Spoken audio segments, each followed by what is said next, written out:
Yes breaking news చూస్తున్నాం. భారతీయ మార్కెట్లపై Trump bomb పడింది. ఈరోజు దేశీయ మార్కెట్లు మధ్యాహ్నం ఒక్కసారిగా భారీ నష్టాల్లోకి కూరుకుపోయాయి. సెన్సెక్స్, నిఫ్టీ సూచీలు 2% పైగా పడిపోయాయి. ఇరాన్తో ఇక చర్చలు లేవు.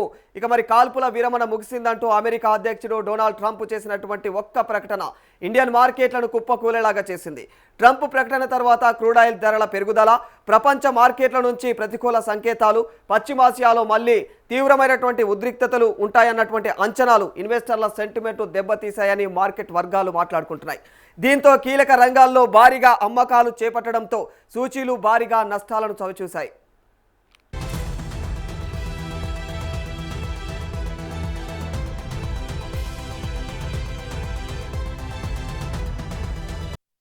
బాంబే స్టాక్ ఎక్స్చేంజీ సూచీ సెన్సెక్స్ ఒక దశలో 1914 పాయింట్లు కోల్పోయి 76,266 పాయింట్ల కనిష్టానికి పడిపోయింది. ఇక జాతీయ స్టాక్ ఎక్స్చేంజీ సూచీ నిఫ్టీ 50 సూచీ కూడా మరి 581 పాయింట్లు కోల్పోయి 23,900 మార్కు దిగువకు చేరుకుంది. దీంతో ఇన్వెస్టర్ల సంపద ఇక మరి నిమిషాల వ్యవధిలోనే 8 లక్షల కోట్లు ఆవిరైపోయిందని చెప్పాలి. ఇక మరి ఏదైతే బిఎస్ఈఓలో కూడా నమోదిత కంపెనీల మొత్తం మార్కెట్ విలువ అయితే ప్రస్తుతం ఇక మరి 472 లక్షల కోట్లకు పడిపోయిందని చెప్పుకోవాలి. సెన్సెక్స్లోని అన్ని కంపెనీల స్టాక్స్ నష్టాల్లోకి వెళ్ళిపోయాయి.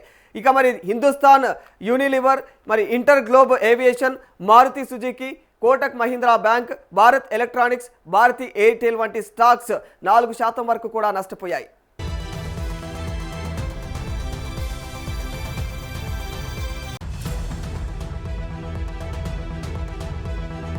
అమెరికా, ఇరాన్ పరస్పరం దాడులు చేసుకుంటుండడంతో పశ్చిమాసియాలో మళ్లీ యుద్ధ మేఘాలు కమ్ముకున్నాయి. ఇరాన్తో కాల్పుల విరమణ ఒప్పందం ముగిసిందని చెప్పేసి ప్రెసిడెంట్ ట్రంప్ ప్రకటించారు. మరి ఈ ప్రకటనతో ఇన్వెస్టర్లలో ఆందోళన నెలకొంది. మళ్లీ భారీ స్థాయిలో యుద్ధం జరిగితే క్రూడ్ ఆయిల్ ధరలు మళ్లీ ఆకాశాన్ని అంటుతాయన్నటువంటి అంచనాలతో దేశీయ గ్యాస్ రంగ సూచీల్లో భారీ అమ్మకాలు చేపట్టారు. గ్యాస్ సూచీలు 1.5% మేర నష్టాల్లోకి వెళ్ళిపోయాయి. Bharat petroleum, Hindustan petroleum, Asian paints, IndiGo, మరి ఇండియన్ ఆయిల్ వంటి షేర్లు తీవ్రమైనటువంటి ఒత్తిడి ఎదుర్కొంటున్నాయి.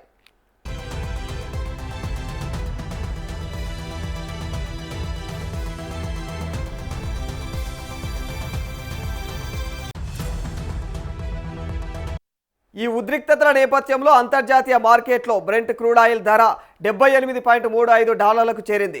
మరి అలాగే గ్లోబల్ మార్కెట్ల నుంచి కూడా బలహీన సంకేతాలు. ఆసియా మార్కెట్లో కూడా జపాన్ నిక్కీ, దక్షిణ కొరియా కోస్కి ఇక మరి ఇవన్నీ కూడా నష్టాల్లోకి జారుకోవడంతో అయితే ఇన్వెస్టర్లు అప్రమత్తమైనట్లుగా కూడా తెలుస్తూ ఉంది.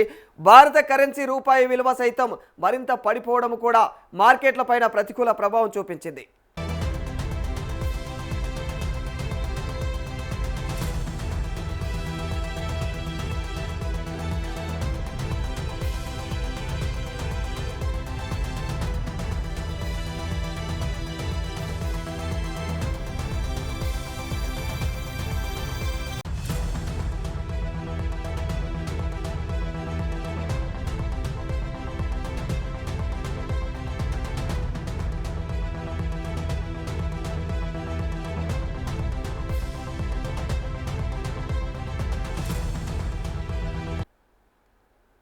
ఎస్, మరి ఇదే అంశానికి సంబంధించి మా ప్రతినిధి రాజ్ కుమార్తో మరింత సమాచారం షేర్ చేసుకుందాం.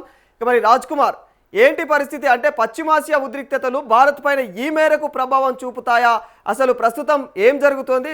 భారత స్టాక్ మార్కెట్లో కొనసాగుతున్నటువంటి ఈ పతనాల ఈ వరద ఏంటి? దీనికి సంబంధించినటువంటి ఇన్ఫర్మేషన్ ఏంటి రాజ్ కుమార్? గత కొంతకాలంగా చూస్తే పశ్చిమాసియా దేశాల్లో ఉన్నటువంటి ఉద్రిక్తతలు మళ్ళీ కంటిన్యూ అయ్యేటువంటి అవకాశం కనబడుతుంది అన్నటువంటి ఒక ఇండికేషన్ పూర్తి స్థాయిగా ప్రపంచవ్యాప్తంగా ఉన్నటువంటి మార్కెట్ల మీద పడిందని చెప్పుకోవచ్చు. ఎందుకంటే మొన్నటి వరకు ఒక ఒప్పందం కుదుర్చుకుంటాము, సీజ్ ఫైర్ అనేటువంటి కాన్సెప్ట్ లో వెళ్ళినటువంటి ట్రంప్, ఇరాన్ ఒక్కసారిగా నిన్న రాత్రి హర్మూజ్ పడవల పైన, షిప్ల పైన భారీ స్థాయిలో ఇరాన్ మళ్ళీ విరుచుకుపడ్డము, చుట్టుపక్కల ఉన్నటువంటి దేశాల్లో ఉన్నటువంటి చమురు నిక్షేపాల వాటిపైన కూడా దాడులు చేయడం ఇరాన్ అనేది ఒక పెద్ద బీభత్సమైనటువంటి ప్రపంచవ్యాప్తంగా ఒక వాతావరణాన్ని క్రియేట్ చేసింది. అది వల్ల స్టాక్ మార్కెట్లు మళ్ళీ ప్రపంచవ్యాప్తంగా ఆర్థిక సంక్షోభం వచ్చేటువంటి అవకాశం ఉంది. పెట్రోల్, డీజిల్ ధరలు పెరిగే స్కోప్ ఉంటుంది, గ్యాస్ కష్టాలు వచ్చేటువంటి అవకాశం ఉంటాయి. కాబట్టి ఆ సిచ్యువేషన్ తో పూర్తిగా స్టాక్ మార్కెట్ల పైన ఇంపాక్ట్ పడి మళ్ళీ స్టాక్ మార్కెట్లు కుదేలైన పరిస్థితి కనబడింది. మార్నింగ్ నుంచి చూసుకుంటే అంటే నిన్న నైట్ ఇక్కడ హార్మూజ్ పైన దాడి ఇరాన్ చేయడంతో ఇవాళ మార్నింగ్ స్టాక్ మార్కెట్ ఓపెన్ కాగానే ఆటోమేటిక్ గా మార్కెట్ల పతనం అనేది స్టార్ట్ అయింది. మార్కెట్లు ప్రారంభమైన 10-15 నిమిషాల్లోనే దాదాపుగా 300 నుంచి 1000 పాయింట్ల వరకు పతనం జరిగింది. ఆ తర్వాత క్లోజింగ్ లో కూడా ఏమాత్రం కోలుకోలేని సిచ్యువేషన్ లో ఉండే. సో బిఎస్సి వచ్చి ఆల్మోస్ట్ 1600 పాయింట్స్ లాస్ అయిన పరిస్థితి ఉంది. సో అదే విధంగా నిఫ్టీ కూడా ఆల్మోస్ట్ ఇంచుమించు 500 పాయింట్ల దాకా పతనం అయిపోయి 23,000 లీస్ట్ స్థాయికి పడిపోయిన సిచ్యువేషన్ మనం ఇవాళ చూడడం జరిగింది. అంటే ఒక మాటలో చెప్పాలంటే ఇవాళ కూడా భారీ స్థాయిలో స్టాక్ మార్కెట్ లో బ్లడ్ బాత్ జరిగిందనే చెప్పొచ్చు. అంటే ఆల్మోస్ట్ 8 లక్షల కోట్ల మేర ఇన్వెస్టర్ల సంపద పూర్తి స్థాయిలో ఆవిరైన పరిస్థితి కనబడింది ఇవాళ మార్కెట్ లో. 5 లక్షల కోట్ల ఇన్వెస్టర్ల సంపద ఆవిరైపోయిందని చెప్పేస్తా ఉంటే, అంటే ప్రస్తుతం ఉన్న సిచ్యువేషన్లో ఇన్వెస్టర్లు ఎంత మేరకు భయపడుతున్నారంటారు? ఖచ్చితంగా ఇన్వెస్టర్లు ఖచ్చితంగా ఇన్వెస్ట్ చేసే వాళ్ళు కొంచెం ఆచితూచి చేస్తున్న పరిస్థితి కనబడుతుంది. ఎందుకంటే గత కొన్ని రోజులుగా చూస్తే మార్కెట్ లో 2 రకాలైన భయాలు అనేవి క్రియేట్ అవుతున్నాయి. ఒకటి, అమెరికా ఏమైనా ఇంటెన్షనల్ గా కావాలని ఇట్లాంటి బీభత్సమైనటువంటి భయాలు సృష్టించి వేరే దేశాల ఎకానమీల మీద ఇంపాక్ట్ పెట్టేట్టు చేస్తుందా అనేటువంటి ఒక డౌట్ వస్తుంది. ఎందుకంటే మొన్నటిదాకా సీజ్ ఫైర్ అన్నారు, ఒప్పందాలు కుదుర్చుకున్నారు. వాళ్ళ మెయిన్ టార్గెట్ వచ్చేసి యురేనియం సంబంధించినటువంటి వాటిని, యురేనియం బాంబ్స్ కానీ లేకుంటే యురేనియం ఉత్పత్తిని ప్రాసెస్ అంతా కూడా కంప్లీట్ గా వాళ్ళకి ఇచ్చేయాలి, దాన్ని క్లోజ్ చేయాలన్నది ఒకటి. ఇంకొకటి, చమురు నిక్షేపాల పైన పూర్తి స్థాయిలో పట్టు తీసుకోవాలనేటువంటి ఒక ఉద్దేశంతో అమెరికా చర్చలు జరిపినట్టుగా తెలుస్తోంది. ఇంకోవైపు ఏంటంటే ట్రంప్ స్టాక్ మార్కెట్ లో కొంత ఒడిదుడుకులు క్రియేట్ చేసి మార్కెట్ భారీగా పడినప్పుడు దాని ద్వారా లబ్ధి పొందుతున్నాడు అనేటువంటి ఒక రకమైనటువంటి రూమర్స్ కూడా మార్కెట్ లో స్ప్రెడ్ అవుతున్నాయి. కాబట్టి ఇట్లాంటి సిచ్యువేషన్ లో గత 2-3 నెలల నుంచి పూర్తి స్థాయిలో ఇన్వెస్టర్లు కూడా చాలా కాషియస్ గా ఉండడం జరిగింది.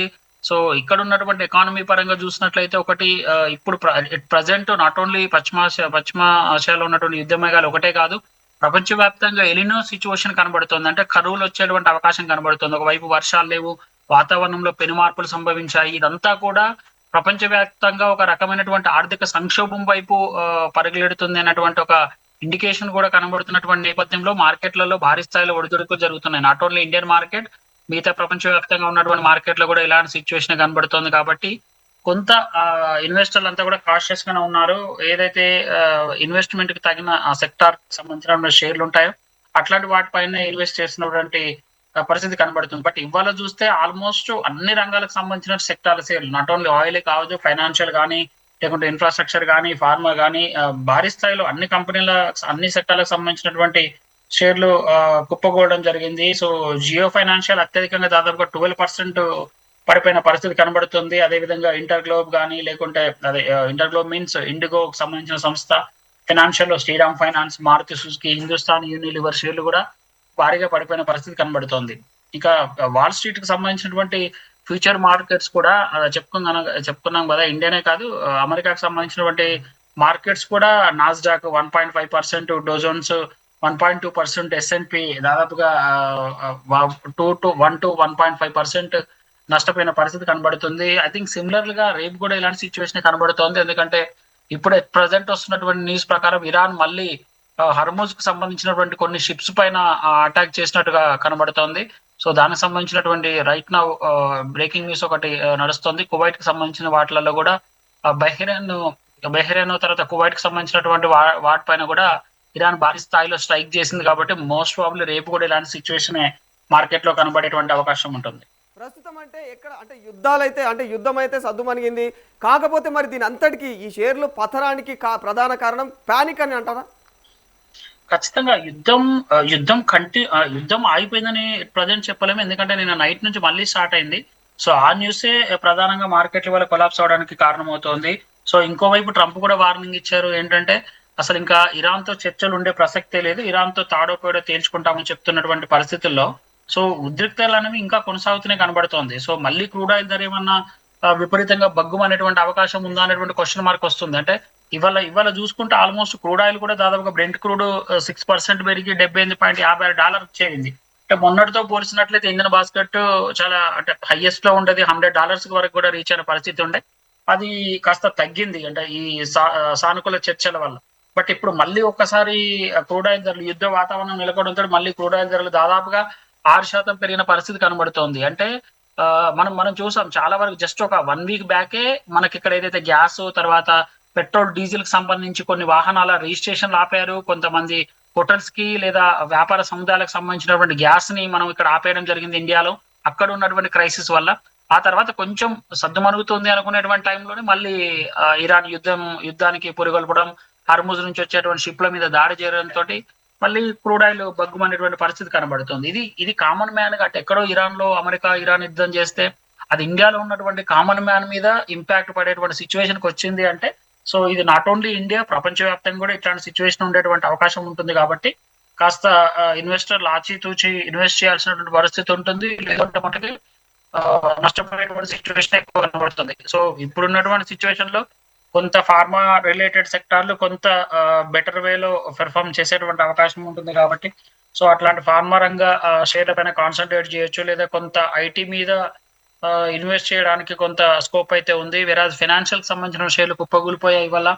సో అట్లాంటి అంటే ఆయిల్ కి సంబంధించిన షేర్లు అయితే ఇక చెప్పక్కర్లేదు, ఎందుకంటే majority of the 80% of world చమురు నిక్షేపాలన్నీ కూడా ఆ ఏరియా ప్రాంతంలోనే ఉన్నాయి, గల్ఫ్ ప్రాంతంలో, ఎస్పెషల్ ఇరాన్ చుట్టుపక్కల. అది కూడా హర్ముజ్ నుంచే ట్రావెల్ అయ్యాల్సినటువంటి సిచ్యువేషన్ ఉంది. కాబట్టి ఆ రంగానికి సంబంధించిన షేర్లో ఇన్వెస్ట్ చేసేటప్పుడు కూడా చాలా జాగ్రత్తగా ఆలోచించాల్సినటువంటి అవసరం ఉంటుంది. ఈ క్రూడ్ ఆయిల్ ధరల పెరుగుదల అనేది మరి భారత ఆర్థిక వ్యవస్థను ఎంత మేరకు దెబ్బతీసే అవకాశం ఉంది? ఖచ్చితంగా ఇప్పటికే ఇన్ఫ్లేషన్ విపరీతంగా పెరిగిపోయింది. మనం చూసుకోవచ్చు, ఒకవైపు ఎల్‌నినో ప్రభావం కనబడుతోంది. అంటే సరైన టైంలో, అంటే ఇప్పటికే భారీ స్థాయిలో వర్షాలు రావాలంటే హాఫ్ ఆఫ్ ది సీజన్ అయిపోయి ఉండాలి ఇప్పటికి. బట్ జూన్ దాటిపోయి జూలైలోకి వచ్చాము, ఎక్కడ కూడా మాన్సూన్ ఎక్కడ కూడా కనబడేటువంటి పరిస్థితి కనబడటం లేదు. సో అదేమిటంటే ఇంకొక 3-4 నెలల తర్వాత, అంటే ఇంకొక 2 మంత్స్ అయిపోతే ఆల్మోస్ట్ సీజన్ అయిపోతుంది. సో మనం పంట కాలం ఏదైతే వరి కానీ లేకుంటే ఇంకేదైనా పంటలు వేసేటువంటి సిచ్యువేషన్ ఉంటుంది కాబట్టి ఈ టైంలో, సో అది పంటలు లేట్ అవుతాయి కాబట్టి ఈల్డ్ అనేది డ్రాస్టికల్ గా తగ్గిపోతుంది. సో ఇది ఇంతకుముందు ఎలా ఉండేదంటే వాతావరణానికి సంబంధించినటువంటి మార్పులు కేవలం ఒక స్టేట్ లో, అంటే నార్త్ ఈస్ట్ లో, ఈశాన్య ప్రాంతంలో వస్తే సౌత్ లో కొంత ఈ మాన్సూన్ బెటర్ గా ఉండేది. బట్ ఇప్పుడు ఆ సిచ్యువేషన్ లేదు. ఇప్పుడు ఇండియా వైజే కాదు, ప్రపంచ వ్యాప్తంగా కూడా మాన్సూన్ అంటే ఎలినోనో ఎఫెక్ట్ వల్ల మాన్సూన్ అంత అబ్రప్ట్ అయిపోవడం జరిగింది. చూసుకోవచ్చు, అంటే చాలా వరకు ఇంగ్లాండ్ అంటే యూకే లాంటి దేశాలలో కూడా విపరీతమైన టెంపరేచర్లు ఉండి, జర్మనీలో, యూకేలో ఇట్లాంటి టెంపరేచర్లు పెరిగిపోయి అక్కడ వ్యవస్థ అంతా కూడా 40 డిగ్రీ సెంటిగ్రేడ్ లో కూర్చున్నాం. మైనస్ లో ఉండాల్సినటువంటి టెంపరేచర్లు 40 డిగ్రీ సెంటిగ్రేడ్కి వెళ్ళిపోయిందంటే అది ఎంత మేర ఎలినో ఇంపాక్ట్ అనేది ప్రపంచ వ్యాప్తంగా ఉందో కనబడుతుంది. ఇది సేమ్ సైమల్టేనియస్లీ ఇక్కడ కూడా మనకు ఇప్పటికి గట్టి వర్షాలు పడేటువంటి పరిస్థితి లేవు. ఒక ముంబై లాంటి ప్రదేశంలో కొంత అడపాదడప గట్టి వర్షాలు పడుతున్నాయి తప్ప ఎక్కడ కూడా వర్షాలు పడే పరిస్థితి లేవు. కాబట్టి పంటలు వేసేందుకు రైతులు ముందుకు వచ్చేటువంటి సిచ్యువేషన్ లేదు. కాబట్టి సో ముందు ఇది ఖచ్చితంగా ఆహార ధాన్యాల కొరతకి, క్రైసిస్ కి కారణమయ్యేటువంటి అవకాశం ఉంది. కాబట్టి ఆటోమేటిక్ గా పప్పులు, ఉప్పులు, తర్వాత వీటికి సంబంధించిన రైస్ కానీ, గోధుమలు కానీ, వీటి ధరలు విపరీతంగా పెరిగేటువంటి అవకాశం ఉంటుంది. విపరీతంగా పెరుగుతుందంటే ఆటోమేటిక్ గా ఇన్ఫ్లేషన్ పెరుగుతుంది.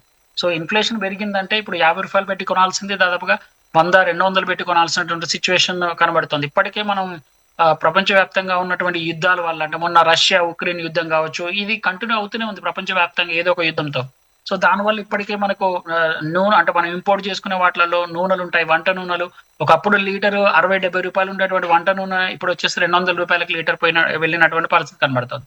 సో ఇట్లా ఆహార ధాన్యాలు, నిత్యావసరాల ధరలు విపరీతంగా పెరిగిపోతాయి. వర్షాలు సరిగా పడలేదంటే కూరగాయల ధరలు పెరిగిపోతాయి. కూరగాయల ధరలు పెరిగిపోతే ఆటోమేటిక్ గా పప్పులు వాటిపైన ఎక్కువ ఇంపాక్ట్ పడతాం. కాబట్టి ఆ డ్రాస్టికల్ గా వాటి ధరలు కూడా పెరిగేటువంటి అవకాశం ఉంటుంది. సో ఇదంతా కూడా ఆర్థిక వ్యవస్థను చిన్నాభిన్నం చేసేటువంటి స్కోపే కనబడుతోంది. నాకు తెలిసి మరొకసారి కేంద్ర ప్రభుత్వం దీనిపైన, ఒకవేళ ఈ యుద్ధం కనుక ఇలాగే కంటిన్యూ అయితే, మళ్ళీ ఒకసారి ఈ ధరల కంట్రోల్ కానీ, లేకుంటే ఈ చమురుకు సంబంధించినటువంటి రెస్ట్రిక్షన్స్ మళ్ళీ కామన్ మ్యాన్ పైన ఇంపాక్ట్ పడేటువంటి అవకాశం కనబడుతోంది. అంటే ప్రస్తుతానికైతే ఏ ఏ రంగాలు ఈ షేర్లు ప్రస్తుతం పతనమయ్యాయి, ఎక్కువగా అతిగా పతనమైనటువంటి రంగాలు ఏవి, ఇంకా మరి రిస్కులో ఉన్నటువంటి రంగాలు ఏవి? ఖచ్చితంగా ఇప్పుడు ఉన్నటువంటి రంగాల్లో, అంటే ఒక సెక్టార్ అనే కాదు, సో ఆల్మోస్ట్ అన్ని రంగాలకు సంబంధించినటువంటి సెక్టార్ల షేర్లు ఎక్కువగా నష్టపోతున్నటువంటి సిచ్యువేషన్ కనబడుతోంది. ఎస్పెషల్ గా ఆయిల్, చమురు రంగానికి సంబంధించినటువంటి షేర్లు నష్టపోతున్నాయి. సో ఫైనాన్షియల్ రంగానికి సంబంధించి ఆర్థిక అనిశ్చితి, ఆర్థిక పరిస్థితులు ఎట్లా ఉండవో తెలియని పరిస్థితి కాబట్టి వాటికి సంబంధించినటువంటి షేర్లు కూడా భారీగానే నష్టపోతున్నాయి. అంటే నష్టపోవడం అనేది ఇవాళ మార్కెట్ లో చూస్తే అన్ని కామన్ గానే అంటే ఎక్కువ మొత్తంలోనే నష్టపోయాయి.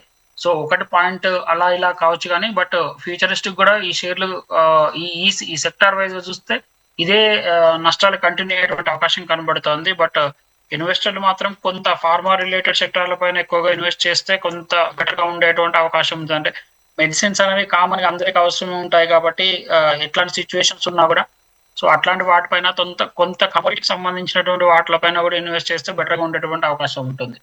Right, thank you Raj Kumar గారు. ఎస్, మా బిజినెస్ అనలిస్ట్ రాజ్ కుమార్ గారు చెప్పినట్లుగా అయితే నిజంగా ప్రస్తుతం ఉన్న సిచ్యువేషన్లో మరి పశ్చిమాసియాలో కొనసాగుతున్నటువంటి ఈ ఉద్రిక్తతలే మరి దీనికి ప్రధాన కారణం అన్నట్టు తెలుస్తూ ఉంది. ఆయన చెప్తా ఉన్నారు. అంటే వాస్తవానికి ఇక్కడ ప్యానిక్ కూడా ఇంకో కారణం అన్నట్టుగా తెలుస్తూ ఉంది. ఎందుకంటే ట్రంప్ ఎప్పుడైతే మాకిక ఏదైతే ఈ అగ్రిమెంట్ అయిపోయింది, ఈ ఒప్పందం అయిపోయింది, ఇక నుంచి ఇక తాడో పేడో తేల్చుకునుడే, ఇక ఏమీ లేదు అని చెప్పేసి ఆయన మాట్లాడినటువంటి మాటలు కూడా ప్యానిక్ ప్రధాన కారణం అవుతున్నట్టుగా అయితే రాజ్ కుమార్ గారు తెలియజేస్తా ఉన్నారు. మరి ఉద్రిక్తతల నేపథ్యంలో కూడా అంతర్జాతీయ మార్కెట్లో ఇప్పటికే బ్రెంట్ క్రూడ్ ఆయిల్ ధరలు కూడా దాదాపుగా భారీ స్థాయిలో అయితే మరి దాదాపు $78.35 చేరుకుంది. అలాగే మరి గ్లోబల్ మార్కెట్ల నుంచి కూడా బలహీనమైనటువంటి సంకేతాలు వినిపిస్తూనే ఉన్నాయి. ఆసియా మార్కెట్లో అయితే ఇప్పటికే మరి జపాన్ నిక్కీ, ఇక దక్షిణ కొరియా లాంటి కొప్పి లాంటి ఇవన్నీ కూడా నష్టాల్లోకి జారుకోవడంతో అయితే ఇన్వెస్టర్లు కూడా ప్రస్తుతం అప్రమత్తంగా మారిపోయారు. ఇక మరి భారత కరెన్సీ విషయానికి వస్తే భారత కరెన్సీ రూపాయి విలువ సైతం మరి ప్రస్తుతం ఉన్న సిచ్యువేషన్లో అయితే ఇక మరి ఏదైతే పడిపోతూ ఉండటం అయితే మరి మార్కెట్ల పైన కూడా తీవ్రమైనటువంటి ప్రభావం చూపిస్తుందని చెప్తా ఉన్నారు. మరి ఈ పశ్చిమాసియా ఉద్రిక్తతలు ముందు మరి అంతర్జాతీయంగా ఎలాంటి పరిణామాలకు దారితీస్తాయి అనేది మాత్రం వేచి చూడాల్సిందే.